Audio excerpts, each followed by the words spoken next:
We're going to make a radish risotto. So if you've never made risotto before, you're going to see kind of the traditional method for making it. Risotto is one of those dishes. There's a few key techniques that are helpful, and I'll show you those today as well. So we're going to start with some 4U radishes that we've diced into about a 1/2-inch dice. And then towards the end, for garnish, we'll use the 4U matchstick radishes as well. So to start our basic risotto, we've got some butter and some olive oil in our pan.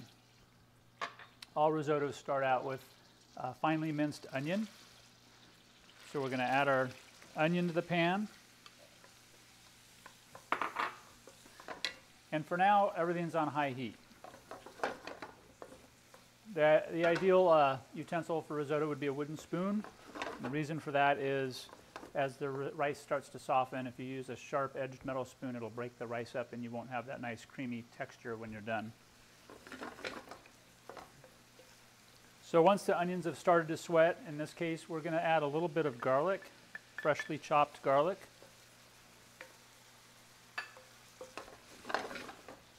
And sweat that just a little bit. You really don't want to brown any of this. Now we're going to add our rice. Now in this case, this is an arborio rice, and that's a traditional rice for risotto. And what's important here is that we toast every kernel of rice in that oil and that butter, along with those onions.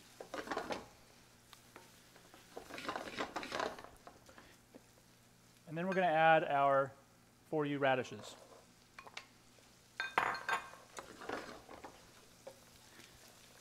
So as you can see, we're already stirring quite a bit. Risotto is all about stirring the entire time, or at least 75% of it. Once that rice is nice and toasted, not in color, just in aroma, and every kernel is coated in oil, then we're going to add some white wine. Any dry white wine, a Chardonnay, a Pinot Grigio, Sauvignon Blanc would be fine.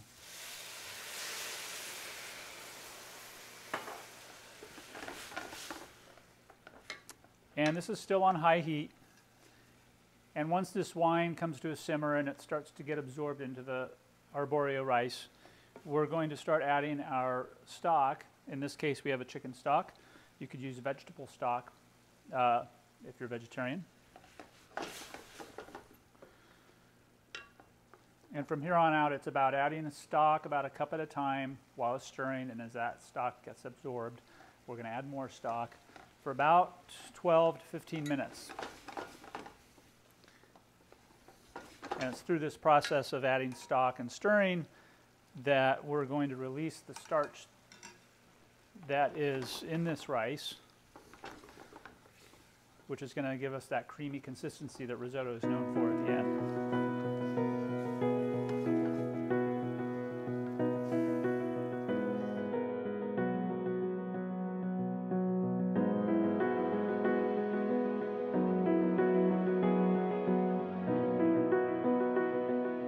So now at this point, you can see as I draw the spoon through how the rice and the liquid that's in there, it all kind of moves together, and that's what we're looking for. That's how it should be when we add our butter and cheese, and that's also how it should be when we serve it.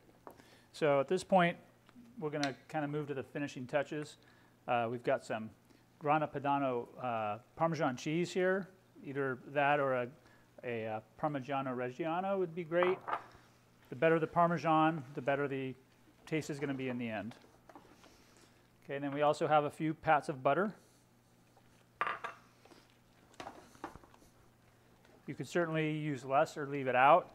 However, it is classic to be in there, and it certainly does make it taste better.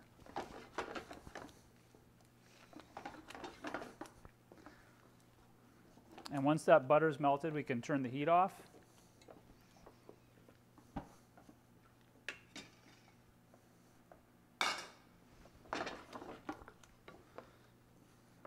And you can see how the risotto, the rice itself, and the moisture, it's all kind of one together now. And at this point, we'll add a little bit of salt. Don't need too much because the Parmesan cheese is salty.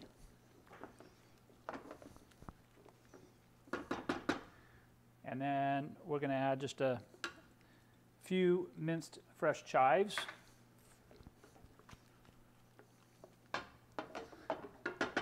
And we're ready to serve it.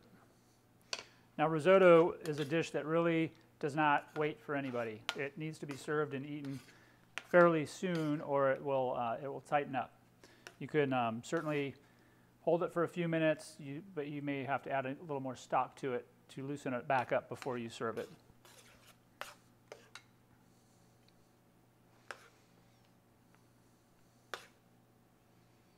So there we have our radish risotto, and then we'll finish it with a little fresh radish matchsticks on top.